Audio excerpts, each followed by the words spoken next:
बिस्मिल्लाहिर्रहमानिर्रहीम अस्सलाम वालेकुम सराहना इकराम को आज हम क्लास 3 के मैथ के यूनिट नंबर 7 की एक्सरसाइज नंबर 1 का आगाज़ कर रहे हैं।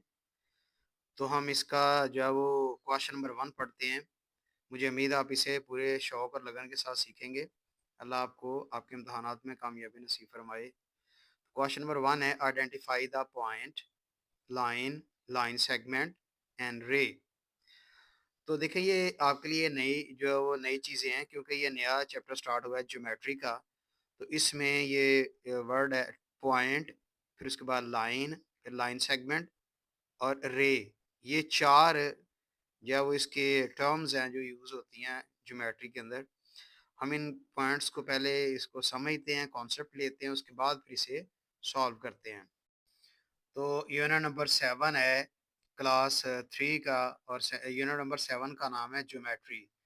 तो ज्योमेट्री को हम जो स्टडी कर रहे हैं तो हम इसके जो टर्म्स हैं इंपॉर्टेंट टर्म्स उनको जो हम जो वो देखते हैं इनका कॉन्सेप्ट क्या है। जैसे ये पॉइंट, लाइन, रे एंड लाइन सेगमेंट, ये चारों चीज़ें जो है यहाँ पे मौजूद हैं। पॉइंट भी है, लाइन भी, रे और लाइन सेगमेंट। इन चारों के बारे में हम डिस्कस करेंगे एक एक करके। उसके बाद फिर हम इसको जब क्वेश्चन को देखेंगे कैसे सॉल्व करना है। पहला है पॉइंट। तो पॉइंट में अगर आप देखें तो ये आपके सामने एक आप मोबाइल पे भी अगर आप लोकेशन लगाएं, लोकेशन एक ऐप है वो लगाएं, तो वो किसी भी जगह को आपने ढूंढना हो तो आपको इस तरह की जो है वहाँ पे बनी हुई तस्वीर नज़र आएगी, इस तरह का नक्शा नज़र आएगा। जैसे ये प्रोविंशियल असम्बली ऑफ बलोचिस्तान आई, नहीं सूबाई बलोचिस्तान की सूबाई असम्बली की अगर लोकेशन देखनी है तो मोबाइल में हमें इस तरह से नज़र आएगी। तो ये हमें उसका पॉइंट बताता है कि इस पॉइंट के ऊपर मौजूद है सूबाई असम्बली। इस तरह कोई भी चीज़ को हम फाइंड करना हो तो हमें ये लोकेशन के ऊपर पॉइंट की मदद से मिल जाती है। लेकिन ये तो लोकेशन है जो हम मोबाइल से या नेट से देखते हैं।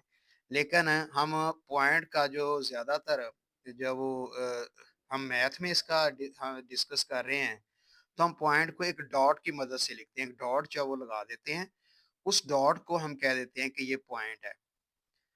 और उस डॉट के साथ आपने जो नाम लिखना है वो इंग्लिश अल्फ़ाबेट यानी ABC की शक्ल में लिखने हैं और वो आपने इंग्लिश के कैपिटल लेटर में लिखना है यानी बड़े इंग्लिश में लिखना है। जैसे ये ए है, फिर ये पॉइंट बी है और ये पॉइंट सी है। पॉइंट का लफ्ज़ पहले बोलते हैं, उसके बाद फिर अल्फ़ाबेट बोलते हैं जो जो इसका नाम लिखा होता है कि ये पॉइंट ए है, ये पॉइंट बी और ये पॉइंट सी। तो ये जो डॉट है हम इसको पॉइंट कहते हैं। इस तरह से लाइन सेगमेंट है, लाइन है, दूसरा पॉइंट है लाइन। तो लाइन को अगर हम गूगल करें तो हमें गूगल में हम देखते हैं कि खुजदार और कोयटा के दरमियान जो डिस्टेंस है या फासला है, यानी पाकिस्तान के जो दो शहर हैं खुजदार और कोयटा, इसको आप देखें कि ये रेड लाइन की शक्ल में हमें ये एक लाइन नज़र आती है। ये डिस्टेंस है यानी खुजदार और कोयटा के दरमियान ये फासला है, ये एक लाइन से ज़ाहिर किया गया है। तो इस तरह से हम जो है वो लाइन को स्टडी करते हैं। ये 2 पॉइंट के दरमियान जो फासला होता है, तो हम उसको कह लें कि वो लाइन है। और इस लाइन के बारे में मज़ीद देखते हैं। तो ज्योमेट्री में अगर हम लाइन को डिस्कस करें, तो line is a straight path that keeps going on in both directions, it is represented by AB। तो जो लाइन है असल में ये एक सीधा रास्ता है जो दोनों तरफ जो है ये जारी रखता है, यानी एरो का साइन ये आप देख लें, ये एरो का साइन है और ये भी एरो का साइन है। तो ये ए की तरफ एरो का साइन है और ये बी की तरफ एरो का साइन है, यानी इस लाइन के दोनों तरफ एरो का साइन है, यानी तीर का निशान है। जब दोनों तरफ तीर का निशान हो तो ऐसी जो सीधी लाइन है, हम उसको उसका जो नाम है ज्योमेट्री में वो लाइन होता है। लाइन लाइन का मतलब है कि दोनों तरफ एरो का साइन है और एरो साइन का मतलब है कि आप इस लाइन को आगे की तरफ बढ़ा सकते हैं। इधर बढ़ाना चाहिए लाइन बढ़ जाएगी, इस लाइन को इस तरफ बढ़ाना चाहिए तो बढ़ जाएगी। तो आपने ज्यादा याद रखना है कि अगर किसी लाइन से किसी भी अगर सीधी लाइन है, अगर सीधा रास्ता है कोई, तो उसके दोनों तरफ एरो साइन होगा तो हम उसे लाइन कहेंगे। और इसका कोई एंड पॉइंट नहीं होता, यानी इसको आप एंड पॉइंट नहीं कह सकते कि यहाँ पे एंड पॉइंट है हम इसको आगे नहीं बढ़ा सकते। हम इसको आगे बढ़ा सकते हैं एरो की वजह से, इसलिए इसका ना ये एंड पॉइंट है ना ये एंड पॉइंट है। तो दूसरी बात ये कि हमने देखते हैं कि रे, यानी रे क्या है। रे ये होती है कि अ रे is a part of a line, it has a fixed initial point but can be extended in other directions, it is represented by AB। कहते हैं रे जो है ये असल में लाइन का ही हिस्सा होता है। ऊपर हमने लाइन को पढ़ लिया है, तो ये लाइन का ही एक हिस्सा है। और इसमें ये होता है कि लाइन के एक साइड के ऊपर ये इसके एक साइड के ऊपर एरो का साइन है, दूसरी साइड के ऊपर जो फिक्स पॉइंट है, यानी यहाँ पे एरो का साइन नहीं है, तीर का निशान नहीं है। एक फिक्स्ड पॉइंट होता है और एक तरफ एरो का साइन होता है। तो जिस जहाँ पे एरो का साइन होगा वो वो एंड पॉइंट नहीं होता, उसको हम आगे बढ़ा सकते हैं लाइन को। लेकिन जहाँ पे ये फिक्स्ड पॉइंट है, हम इसको एंड पॉइंट भी कहते हैं या फिक्स्ड पॉइंट भी कहते हैं। तो इसका मतलब यह है कि एरो में एक फिक्स्ड पॉइंट होता है और एक एरो की अलामत होती है एक तरफ। हम उसको कह देते हैं कि वो रे है। हम उसका नाम जो है वो रे रखते हैं, हम उसको रे कहते हैं। यानी अ रे हैज वन एंड पॉइंट, यानी रे का एक एंड पॉइंट होता है। अ रे एक्सटेंड्स इन वन डायरेक्शन, लेकिन रे को हम एक तरफ से बढ़ा सकते हैं। फिर इसी तरह से ये नेक्स्ट जो हमने समझनी है वो लाइन सेगमेंट है। तो लाइन सेगमेंट ये होती है, a line segment is a part of a line, it has two end points, it can be written as A B. तो देखिए लाइन सेगमेंट भी असल में वो लाइन का ही हिस्सा होता है जिसकी तरफ दोनों तीर के निशान होते हैं। तो उसी में से समझे कि ये लाइन सेगमेंट भी उसी में से भी उसी का हिस्सा होता है। तो इसके दो एंड पॉइंट होते हैं, यानी एक ये एंड पॉइंट है इस लाइन का सेगमेंट का, और दूसरा ये एंड पॉइंट है। इस लाइन को इस एंड पॉइंट की मदद से हम इस लाइन को आगे ना इस तरफ बढ़ा सकते हैं ना लेफ्ट साइड पे बढ़ा सकते हैं। तो ये इसका एक एंड पॉइंट ये है, दूसरा एंड पॉइंट ये है। तो जिसके दो एंड पॉइंट हो, यानी दोनों तरफ तीर का निशान ना हो बल्कि दोनों एंड पॉइंट हो, ऐसी लाइन को हम कह देते हैं कि वो लाइन सेगमेंट है। तो ये आपने याद रखना, अ line segment can not be extended in any direction, it has a fixed length. कि जो लाइन सेगमेंट होता है एक फिक्स लेंथ होती है, हम इसको कम ज्यादा नहीं कर सकते। तो लाइन सेगमेंट को हम जो है किसी भी डायरेक्शन में ना राइट साइड के ऊपर ना लेफ्ट साइड के ऊपर हम नहीं बढ़ा सकते। तो इस लाइन सेगमेंट की अगर हम देखें, the line segment of the length of the line segment A B is 4 centimetre and is written as, कि इसकी जो लेंथ है वो है 4 सेंटीमीटर। और इसको अगर हम लिखना चाहें तो हम लिख सकते हैं ए बी, चूंकि ये पॉइंट ए और ये पॉइंट बी है, दो पॉइंट के दरमियान ये फासला है, तो ए बी को टू 4 सेंटीमीटर अगर हम लिखना चाहते हैं, क्वेश्चन में अगर आ जाए तो हम ऐसा लिख सकते हैं। बहरहाल हम आगे इसकी जो है वो एग्जांपल करते हैं, यानी इसको सॉल्व करते हुए देखते हैं। अब इसको थोड़ा करीब करके अगर देखें तो क्वेश्चन जो लिखा हुआ है, label the following as a point, a line segment or a रे। कि आप कहता है ये नीचे जो ये तस्वीरों के नाम बने हुए हैं, इनमें आपने बताना है पॉइंट कौन सा है, लाइन कौन सा है, लाइन सेगमेंट और रे कौन सी है। तो आप देख लें कि ये जो है ए और बी, ये एक इस तरह की लाइन ड्रॉ की हुई है कि एक तरफ एरो साइन है और एक तरफ एरो साइन नहीं है। जिस तरफ एरो साइन ना हो, तीर का निशान ना हो, उसको फिक्स पॉइंट कहते हैं।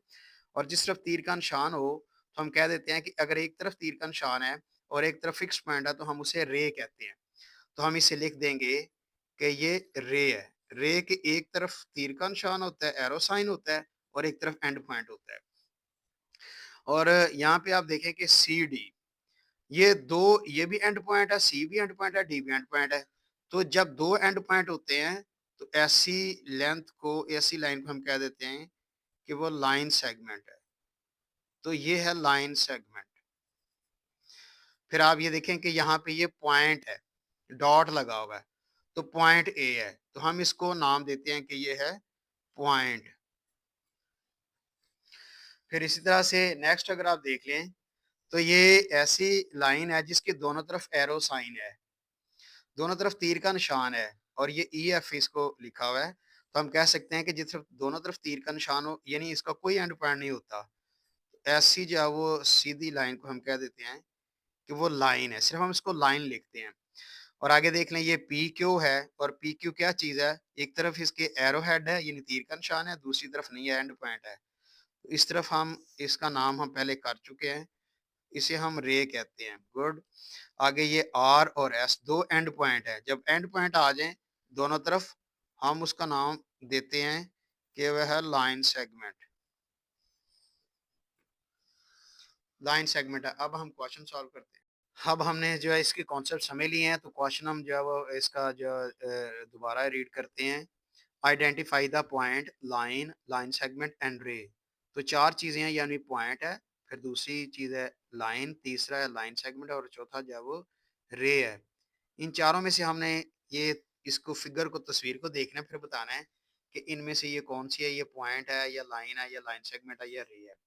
देखें कि इसके पॉइंट ए और ये पॉइंट बी है, इस दोनों के दरमियान में ये फासला है, लाइन मिला दी है। तो ये इसका एंड पॉइंट है, ये बी भी एंड पॉइंट है, यानी तीर का निशान दोनों साइडों पे नहीं है। तो ये एंड पॉइंट है 2। तो हमारे पास जब ऐसी सूरत-ए-हाल हो कि दोनों तरफ एंड पॉइंट हो, दरमियान में लाइन ड्रा की हुई हो, तो ऐसी जो लाइन को हम कह देते हैं लाइन सेगमेंट। चूँकि इसका नाम भी लिखा हुआ है ए बी, तो हम इसे लिख देंगे ए बी। जिस तरह बुक में आंसर लिखा हुआ है, हम भी उस तरह ही लिख रहे हैं। ए बी है ये, और इसको आगे लिख देते हैं line segment. A B line segment इसका पूरा नाम है। तो बुक में ऐसे ही लिखा हुआ है, पहले इसका नाम लिखा है ए बी, फिर इक्वल लगा के इसका नाम लिख दिया वर्ड्स में लाइन सेगमेंट। तो दूसरा पार्ट देख लें आप, इसमें पॉइंट है सी डी, तो हम सी डी लिख देते हैं और फिर सी डी में देखते हैं एक तरफ एंड पॉइंट है, ये वाला एंड पॉइंट है सी, लेकिन डी जो है यहाँ पे इस तरफ तीर का निशान है, एरो साइन है। यानी ऐसी लाइन जिसकी एक तरफ एरो साइन हो, एक तरफ एंड पॉइंट हो, हम उसका नाम जो है वो देते हैं, हमने स्टडी भी कर लिया उसको, उसको रे कहते हैं। और यह है सी डी, यानी रे सी डी है। फिर इसके बाद है आगे पॉइंट में ये है कि ये एक्स है, यानी ये पॉइंट है, यानी डॉट लगा हुआ है, तो हम इसको कह देते हैं कि ये पॉइंट है। और ये पॉइंट का नाम हमने लिखना है एक्स। एक्स लिख के तो इक्वल के बाद इसका नाम लिख दें पॉइंट।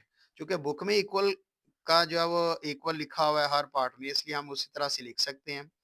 हम भी उस तरह लिख देंगे, वरना तो इसकी हम अपनी मर्जी से भी लिख सकते हैं, वो भी तरीका सही है, लेकिन बुक के मुताबिक हम इसको सॉल्व कर रहे हैं। फिर यहाँ पे देखें कि ये ई एफ है, ये नाम है इसका, ये बॉक्स में चूंकि ये जो है वो जगह कम होती है, या तो फिर हम जो है बॉक्स से बाहर भी ले जा सकते हैं। तो कहते हैं ये ई एफ है, ये ई एफ हमारे पास जो ये लाइन के जो पॉइंट्स हैं, लेकिन इसके ई के लेफ्ट साइड के भी तीर का निशान है, ई एफ के राइट साइड पे भी तीर का निशान है, यानी दोनों तरफ तीर का निशान है, एरो साइन है। तो इस लाइन को दोनों तरफ हम बढ़ा सकते हैं। तो ऐसी सूरत हाल में इसका नाम हम जो है वो हमने समझा हुआ है कि इसको हम लाइन कहते हैं। जब बॉक्स के अंदर आ जाए पूरा, तो हम बॉक्स के अंदर लिख लें, अगर पूरा ना आ रहा हो लफ्ज, या जिस तरह से ये पार्ट जो है टू में था, सी डी जो है वो बाहर लिखा है इक्वल टू, हमने जो है ना वो इसका अरे लिख दिया। पहले पार्ट में ए बी इक्वल टू हमने लाइन सेगमेंट लिख दिया। तो जो है वो इस बॉक्स में अगर जगह कम हो, तो हम जो है नंबर को बाहर की तरफ भी लिख सकते हैं। आगे पार्ट नंबर जो है वो 5 है। पार्ट नंबर 5 में एक्स वाई, यानी दो पॉइंट्स हैं, एक्स वाई या वाई एक्स, दोनों तरफ जौन सा मर्जी लिख लें। तो ये एक्स वाई है और इक्वल टू, चूंकि एक तरफ एंड पॉइंट है और एक तरफ एरो साइन है, ऐसी लाइन को हम कह देते हैं कि वो है रे। तो ये रे है। फिर आगे ये पार्ट है, यहाँ पॉइंट पी है और ये पॉइंट क्यू है। दोनों पॉइंट्स ऐसे हैं कि ये दोनों ही, ये भी एंड पॉइंट है, ये भी एंड पॉइंट है। जब दो एंड पॉइंट होते हैं, तो हम उसका लाइन का नाम रखते हैं लाइन सेगमेंट। अब ये चूंकि नाम जो है वो बड़ा है, तो ये बॉक्स से बाहर भी लिखा जाए तो कोई फर्क नहीं पड़ता। आगे इसके जो लास्ट दो पार्ट्स हैं, अब देखें कि इसके आर और एस। आर एस क्या है? ये दो पॉइंट्स है, लेकिन इन दोनों तरफ एरो का साइन है, तीर का निशान है। तो ऐसी सूरत में इस लाइन का नाम होगा, यानी इसको सिंपली लाइन कहेंगे। और आगे ये आप देखें डॉट लगा हुआ है, तो डॉट के ऊपर वाई है, तो हम लिखेंगे वाई इक्वल टू, चुके ये जो डॉट होता है उसको हम पॉइंट कहते हैं। इस तरह से ये क्वेश्चन कंप्लीट हो जाता है।